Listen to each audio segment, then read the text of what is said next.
I'm now going to ask a bunch of questions about the key sales metrics within your business, and this will help you with your targets. It will enable you to set qualitative and quantitative targets for sales activity, which will in turn drive delivery of the financial targets around revenue, profit and cash. It will also enable you to build a sales forecast that is as accurate as possible and built on some logical assumptions rather than complete guesswork. If you haven't started the business yet, don't worry, you won't have the data on these sales metrics yet, which will make forecasting a little bit harder. But the majority of us, certainly new to sales management, are really uncomfortable forecasting because it's difficult and we have no way of predicting the future. So don't worry, everyone feels like this, but as an expert in your field and your products, you are better placed than anyone to have a go. So it's now time to develop a set of assumptions you are comfortable with for those sales metrics. And don't worry how accurate they are at this phase. View them as a baseline, which you can refine as things become clearer. So for the purposes of this exercise, I'm going to go through the 6 sales metrics I'd like you to know about your business and demonstrate them in a grossly oversimplified manner with a hypothetical business.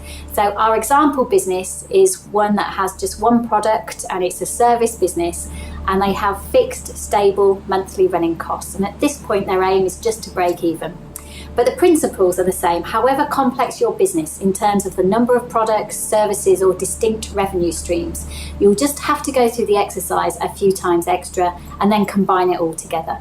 So I'm now going to move over to the whiteboard, and the first sales metrics we're going to focus on first relates to the running cost of the business. So what I'm looking for is, what is your target sales per month? So how much do you need to generate per month in sales to cover your costs and reach your profit aims? Our example business that I mentioned to you, we're saying that their running costs are £3,000, and at this point they're driving their business to a break-even point rather than generating profit. So their target sales are £3,000 per month.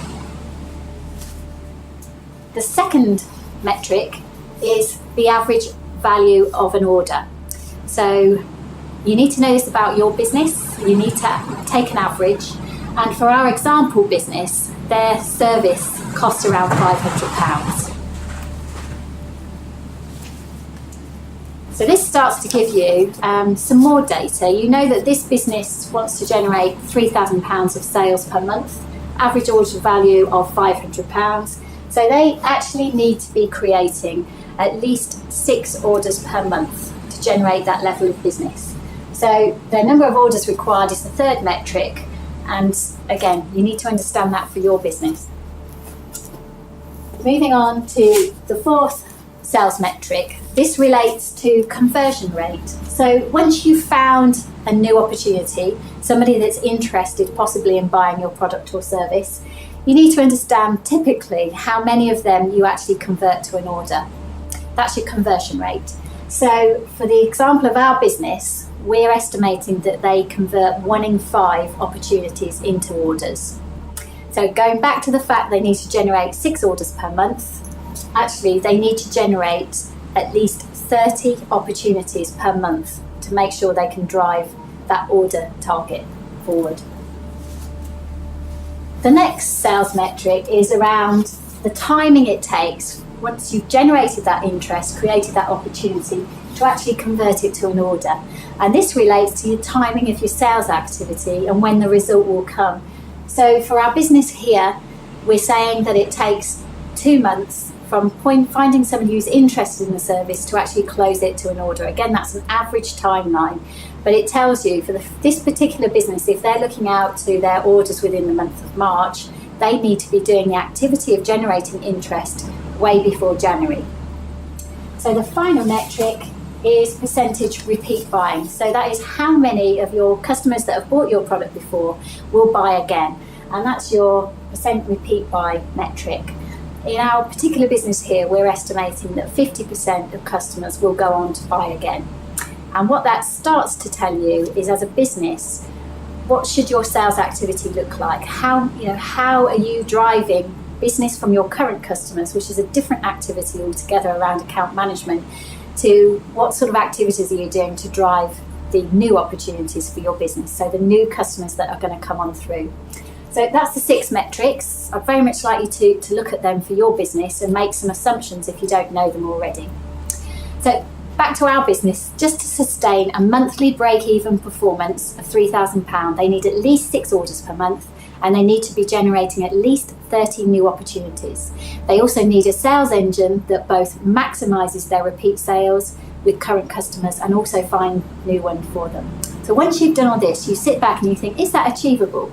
What activities does my business need to perform to generate that level of sales activity and drive those metrics? So you've actually got a marketing plan for me. So below are 2 downloadable templates for preparing your marketing plan and also generating a sales forecast, both of which are critical to the process of testing the potential of your business and planning to launch it. There are no right or wrong answers on the marketing plan. It's just about developing a plan of action that has the potential to get you where you need to be in terms of number of customers and new opportunities and orders. Within the sales forecast, we've allowed for a number of distinct product categories, allowing you to customise it totally for your business and how you wish to model its revenue opportunity. So fill it in for your business and then compare it to your running cost calculation on your cash flow forecast. It should be interesting and it should be totally enlightening about your business potential. So not for any particular reason now, we're going to finish this video with a bunch of threats that businesses can face. It's worth you thinking about those and mitigating against them if at all possible. And remember, it's better to learn from other people's mistakes rather than your own.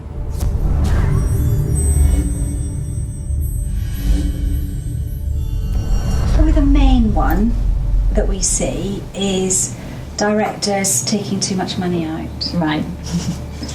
And that's usually because they haven't necessarily got the management reporting in place. Right. So they're relying on what they see in the bank. Yeah. And they tend to forget about the VAT man and the PAYE, and that there are bills to pay and suppliers, and they see a lump sum or see money in the bank. And because it's a sort of, if you like, a limited company, it's, it could be a bit of a slush fund for them.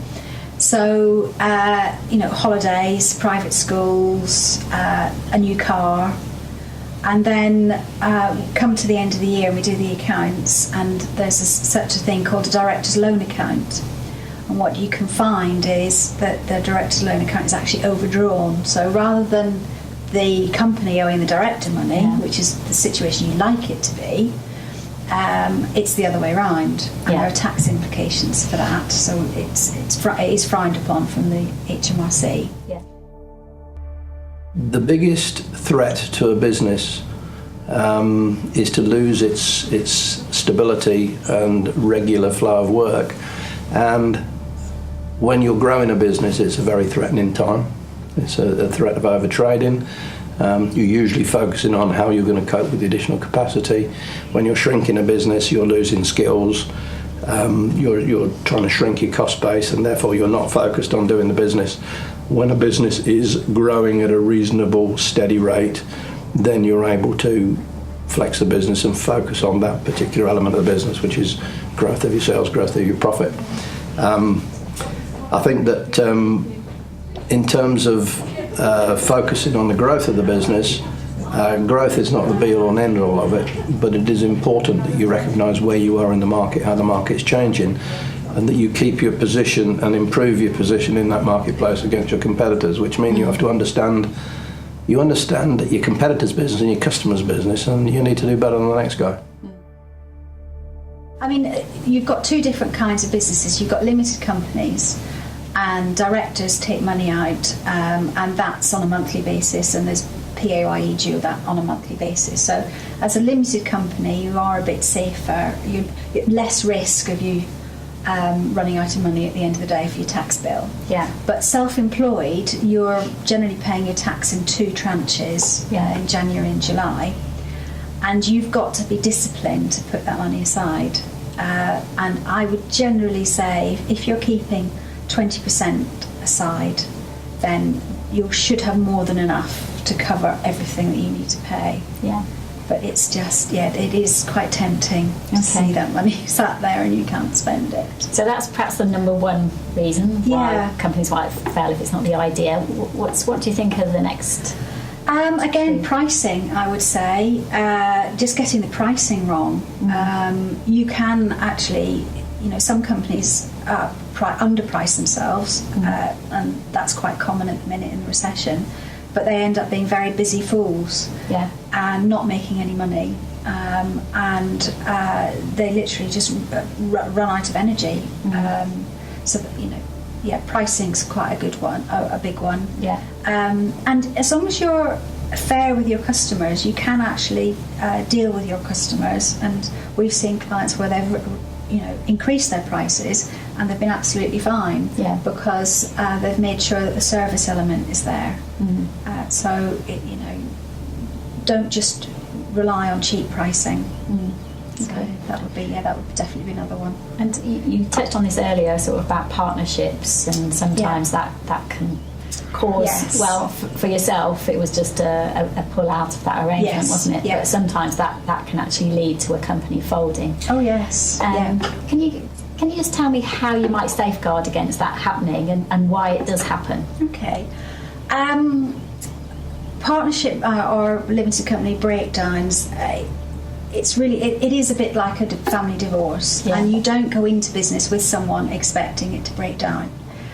And the way to safeguard it is, if you're in a limited company, is to have a shareholders agreement, which would be drawn up by solicitors.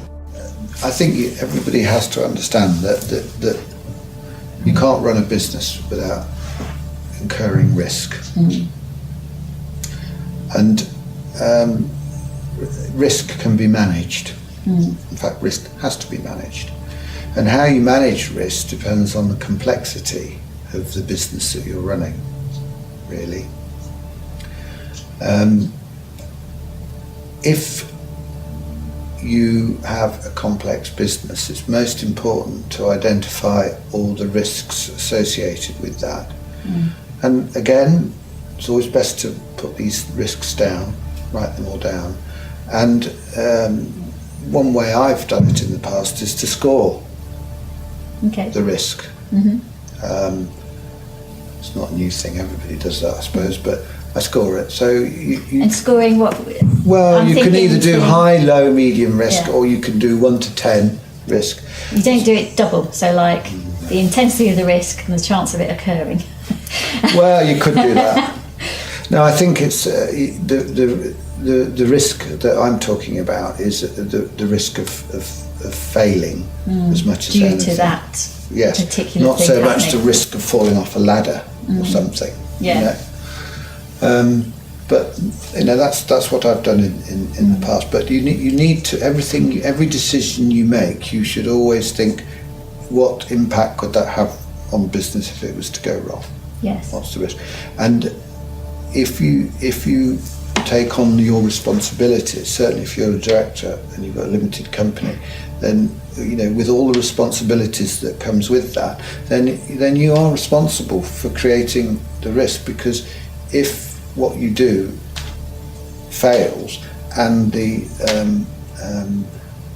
when it fails, the risk is such that you have to lay people off, for instance, and people that you've got employed suddenly are out of a job and don't have any income coming in, then obviously it's a risk for them as well, which you've created. It's not just a risk for yourself. I mean, if you're not worried about that and you don't take any responsibilities on, then maybe you could be a bit more blasé about what you do. But everything you do, you have to consider not just yourself. You have to consider the business and the people you employ. It's most important.